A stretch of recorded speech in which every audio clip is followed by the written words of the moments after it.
Alors, enregistrement sur donc le dévoilement Terre plane, on débunk, démystifie, voilà, gravité, tout ça. Bon, j'en ai déjà parlé maintes et maintes fois. Je refais cet enregistrement parce que j'ai retrouvé en fait sur mon ordi, comme ça, grâce à Dieu, un link en fait, une capture d'écran d'un enfin, bref, c'était quelqu'un, je pense, qui avait écrit ça. Bref, c'est la formule en fait de la gravité expliquée. Et donc je vous la mets là et en fait donc vous voyez si vous lisez doucement. Bon, c'est pas très compliqué, hein. Je vais vous l'expliquer calmement. Mais en gros là, voilà, la fin, la conclusion, c'est qu'en fait c'est que la formule en fait de la gravité, j'ai déjà dit, je le répète à chaque fois dans mes vidéos, elle ne prend pas en compte la masse, elle ne prend pas en compte en fait le poids d'un objet en fait. Donc en fait, c'est la conclusion, c'est que j'avais peut-être du mal à expliquer, mais là du coup, cette définition est très claire. En fait, du coup, la conclusion, c'est que ça nous prouve bien en fait cette formule que la gravité, ce n'est pas elle, la soi-disant loi de la gravité, ce n'est pas elle qui est à l'origine du fait que les objets tombent ou que les objets tombent plus ou moins vite. Parce qu'en fait, déjà, ce qu'il faut savoir, ça c'est ce que beaucoup de gens ne savent pas, parce qu'en fait, les gens, ils écoutent les solutions scientifiques et puis ils cherchent pas trop par eux-mêmes. Mais il y en a beaucoup qui pensent en fait qu'une balle de golf et une balle de ping-pong, ça tombe à la même vitesse dans un espace clos où il n'y a pas d'air, tout ça. Ce n'est pas vrai. Ce n'est pas vrai du tout. Il y a eu des expériences qui ont été faites justement par il y a des youtubeurs qui te le montrent clairement.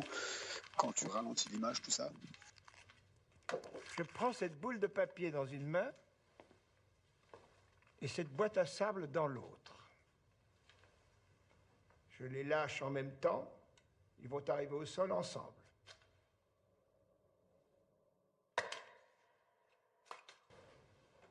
Vous pouvez recommencer? Très volontiers. Je reprends les deux mêmes objets.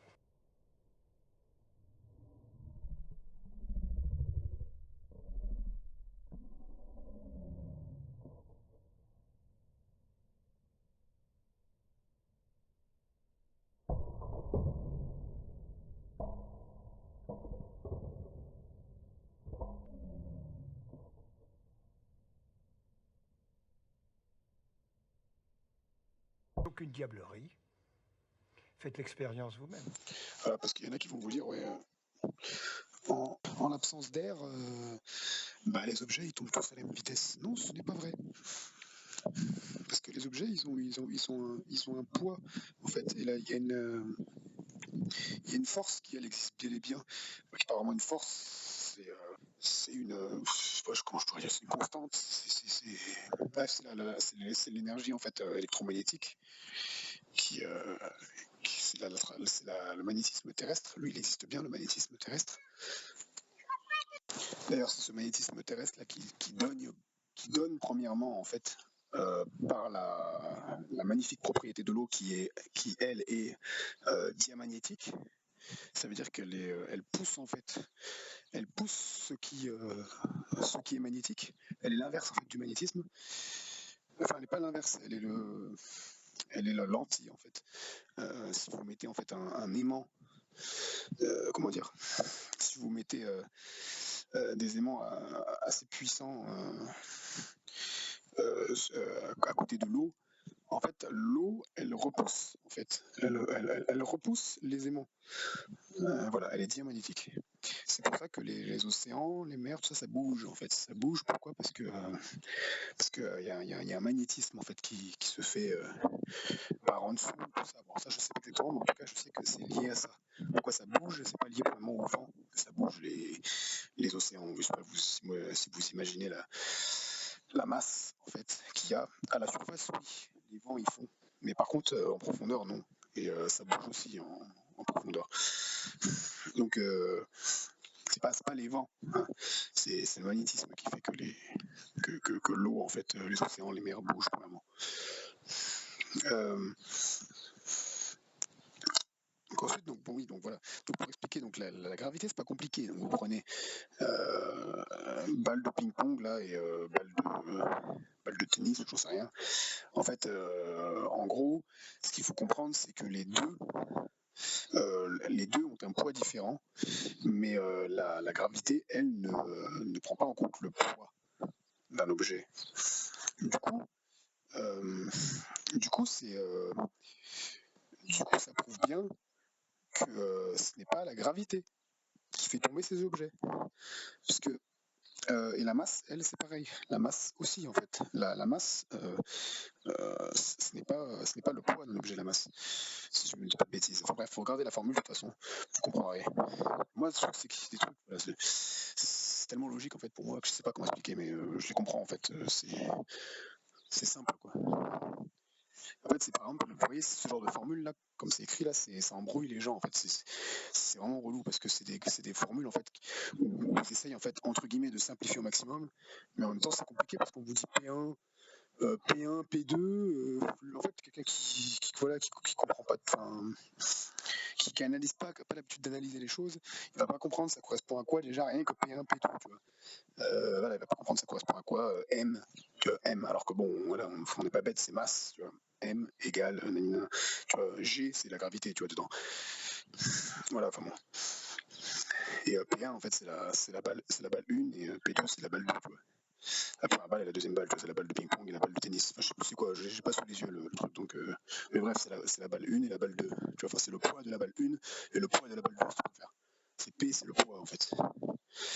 Mais voilà. En fait, moi, je commence à être à l'aise avec ce genre de formule parce que comme je fais de la. Moi, je me forme dans la programmation, j'apprends le langage de programmation. Voilà, pour abréger, voilà, c'est beaucoup des formules comme ça. Mais bon, nous, dans la programmation, on est des feignants et la plupart des programmeurs ne sont pas des matheux, contrairement à ce que beaucoup de gens pensent. Pas du tout. Mis à part les data analysts, là, ceux qui vont gérer qui vont faire que de l'analyse de données, des trucs comme ça. Oui, là, faut être assez matheux. Enfin, c'est mieux quand tu sais calculer. Moi, voilà, je sais calculer vite, mais je connais quelques techniques pour calculer rapidement. Mais ce que je veux dire, c'est que en programmation, on se casse pas la tête. On met des commentaires partout. Moi, si je devais faire la formule de la gravité là, je sais pas moi, en langage JS, en JavaScript ou autre, ou en Python, mais je mettrais en commentaire au-dessus en fait, avant de mettre mes trois quatre lignes de commande, je mettrais enfin, plutôt ma dizaine de lignes de commande, je mettrais en gros P égale poids, balle de ping-pong égale nombre 1, balle de tennis égale nombre 2, voilà, masse égale M, G égale gravité, égal, voilà, bon, ça, il n'y a que le programmeur qui pourrait comprendre ça, parce qu'en programmation, si on met un égal tout seul, ça ne veut pas dire égal, ça veut dire affecté. J'en fais tomber mon téléphone. Ça veut dire affecté à, bref.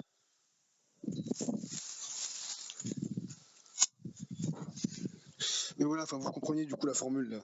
Bref, c'est juste pour vous dire que voilà, c'est comme ça en fait qu'on nous embrouille la tête avec je sais pas, c'est un peu comme l'autorité de la blouse blanche, soi-disant. Oui, je sais pas si vous voyez de quoi je parle. Oui, parce qu'un médecin il a dit ça, alors c'est vrai.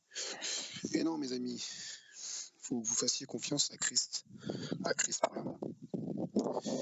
Et moi, si j'en suis arrivé où j'en suis aujourd'hui, c'est parce que j'ai arrêté en fait au bout d'un moment. J'ai arrêté d'écouter tout ce qu'on me disait et j'ai commencé à chercher par moi-même un petit peu. Et j'ai surtout, la première chose, j'ai fait confiance à Dieu en fait. Et j'ai mis en application ce qui est écrit en fait dans les Écritures sacrées, dans la Bible premièrement, et dans la Bible. Et c'est là où je vais revenir là vraiment. Donc à la Terre qui n'est pas une boule, tout ça. Dans la Bible, il n'est pas écrit, par exemple, qu'il y a des planètes. Il n'y a pas de planète. Voilà, et moi, c'est en me posant des questions comme ça que j'en suis arrivé. Et en faisant, bien sûr, le Saint-Esprit m'a répondu dans des songes, hein, j'en ai déjà parlé, hein, des songes très puissants où j'ai visité le troisième ciel, tout ça. Donc voilà, c'est pas des blagues.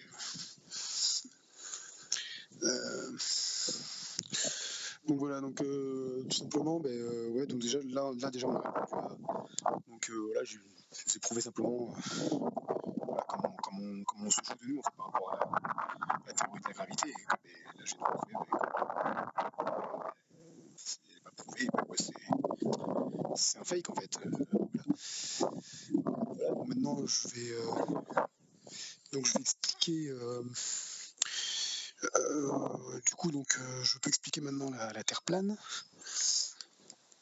Donc,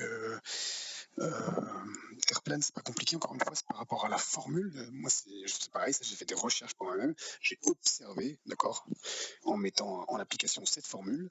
Et encore une fois, cette formule ne colle pas avec les observations réelles. En fait, en fait, la vraie science, c'est ça. La vraie science, c'est tout ce que vous pouvez observer de manière concrète et ce que vous pouvez toucher. Tout le reste, c'est pas de la science. Il faut que vous mettez ça dans la tête. En fait, c'est clair et net. Il faut être radical. En fait, pour comprendre les choses, il faut être radical. C'est soit vous acceptez ce qu'on vous dit, soit vous gardez les définitions simples et exactes. La science, c'est ça la définition de la science. Et un vrai scientifique, il va à ce qu'il peut observer, toucher, analyser. Point barre. Il n'y a pas plus loin que ça, normalement. Sauf que malheureusement, il y a le scientisme qui est arrivé. Et il y a l'esprit du scientisme qui est arrivé. On a commencé à nous sortir des trucs sur l'espace. Quand ils ont commencé à faire de théories des lois sur un espace dans lequel ils sont jamais allés. Et du coup, comme ils n'ont jamais pu aller dans l'espace, puisque l'espace n'existe pas, c'est pareil. Bon, ça, je vais vous le prouver après. Et du coup, ils ont dû faire des lois.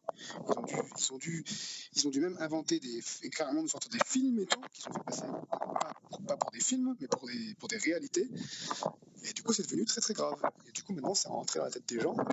Et voilà, et les gens, ils cherchent à prendre le bout de leur nez, alors que, à l'époque, par exemple, le film sur la Lune avait été fait, il y avait eu plein de soupçons. Il y avait eu plein de soupçons, il y avait eu plein de gens qui avaient vu même en direct, même c'était même les esprits derrière, c'était même foutu de notre gueule, parce qu'on voyait une bouteille de coca, tout ça à l'écran, bref, il y avait toutes les histoires d'ombre et tout.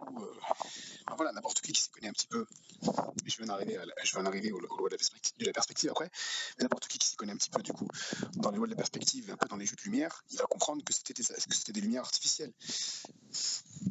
Voilà, donc je disais, par rapport à la Terre plane, par rapport à la formule de la courbure terrestre, en fait, la formule de la courbure terrestre vous dit tout simplement que le rayon terrestre, il est normalement de ces 6000, je crois que c'est 6373 km, quelque chose comme ça.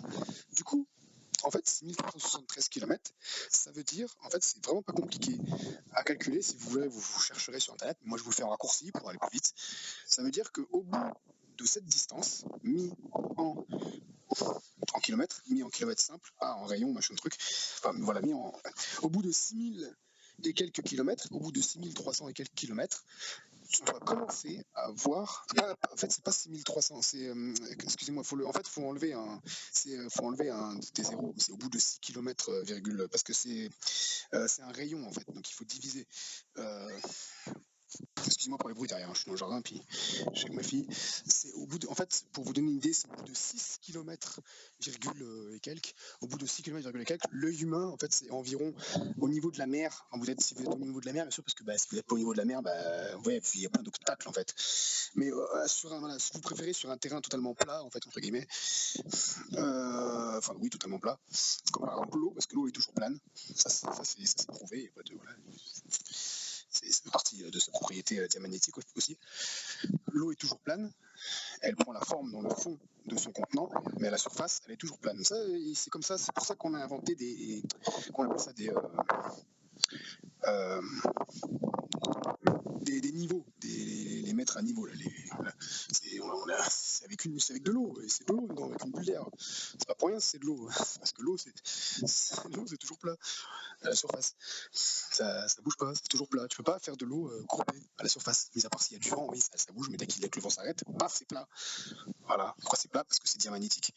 Diamagnétique parce que ça se pousse en fait constamment. Ça repousse, tac, tac, tac. Du coup, ça revient toujours plat en fait. Voilà, c'est ce qui prouve qu'il y a un magnétisme terrestre. You might not think of water as being magnetic, but it is, and so are graphite, aluminum, and glass, called either para or diamagnetism. and it's different from the magnetism that you're used to. Ferromagnetism. Ferro means iron.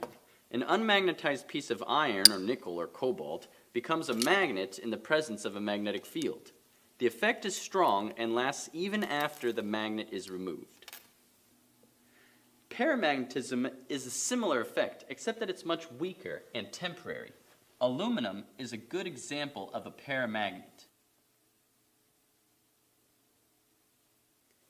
Gadolinium oxide and cupric sulfate are good examples of paramagnetic substances. Diamagnetic materials are exactly the opposite of paramagnetic. They are always repulsed. They would rather die than be in a magnetic field.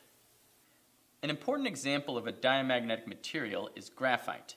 This specially made pyrolytic graphite is repelled by a magnetic field. Don't be confused. This is not static electricity or eddy currents. Graphite is repelled by a magnet, always, both by the north and south end. Conductors, which at low temperatures provide exact opposite repulsion to whatever magnetic field is present when they're chilled. They are perfect diamagnets. The bismuth-powered boat sails toward the weaker magnetic fields. Il y a un aimant qui pousse vers le bas, en fait, et elle, en fait, elle repousse. Et du coup, ça s'aplatit. Oui, voilà, je viens d'avoir le dévoilement. Voilà. J'essaierai de vous mettre une animation, je sais pas, une image pour que vous compreniez ça, parce que là, je viens de voir moi l'image dans ma tête, mais c'est un peu compliqué. Enfin, vous n'allez peut-être pas voir l'image si vous comprenez pas. Je vous mettrai des vidéos sur, je taperai diamagnétisme, je mettrai des vidéos de YouTube ou je sais pas. Mais voilà.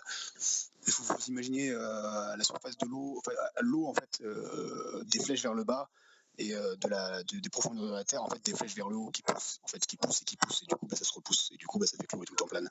Voilà, bon, c'est pas très compliqué à comprendre. Du coup, excusez-moi, je digresse mais c'est important. Du coup, la formule, en fait, moi, par exemple, j'habite à la montagne là, et puis quand je monte sur un des monts, là, je monte là-haut, j'ai déjà fait une vidéo, là, vous allez aller voir ma vidéo sur l'état de mon âme, tout ça, là. Voilà, je vois des...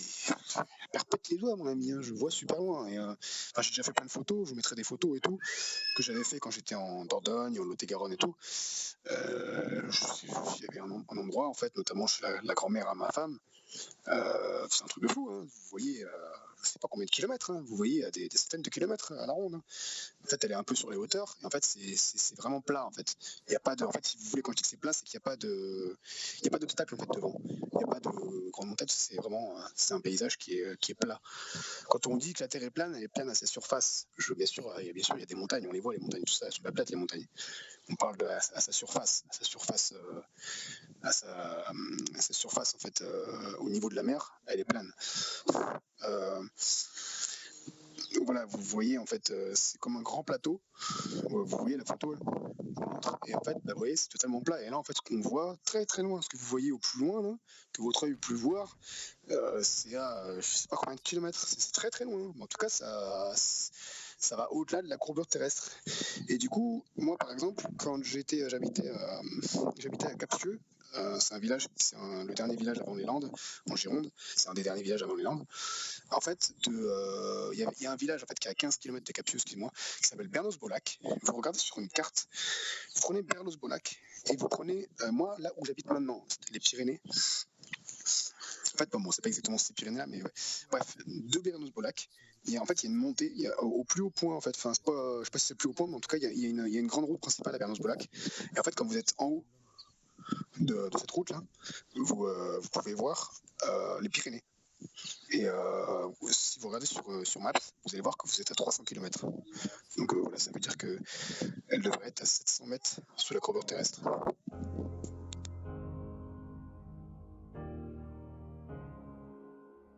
Hello, it's me. You know, indoctrination started while we were still naive. Programming our beliefs. That inertia is the reason we don't feel the earth spinning. Hello, Can you hear me? Did you ever stop to question the confession of gravity as a theory?